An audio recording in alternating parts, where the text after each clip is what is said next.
Και μπήκε και κατέβασε τσόντα με άλογο. Ναι. Θέλεις να σε μάθω τένις. Θέλω πολύ. Γιατί της αρέσουν τα μπαλάκια σαν πηδούν.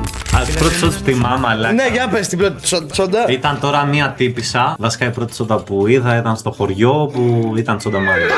Τι ήτανε? Τσόντα με άλλο. Αυτή ήταν η πρώτη τσόντα που είδα. Πρέπει να ήμουν 12-13. Είχε ένα mini market ακριβώς απέναντι από το σπίτι της θείας μου. Αυτό ήταν 17-18 χρονών. Τα σπίτια μας ήταν απέναντι, ρε φίλε, ακριβώς. Και πηγαίνουμε έτσι όπως ήμασταν αραχτοί, γιατί του κάναμε παρέα, ξέρω, κάνα μεσημέρι, κάνα απόγευμα στο mini market. Λέει μαλάκες, έχω κατεβάσει με την τάδε τσόντα. Κατέβασε αυτός που έμενε απέναντι από το mini market.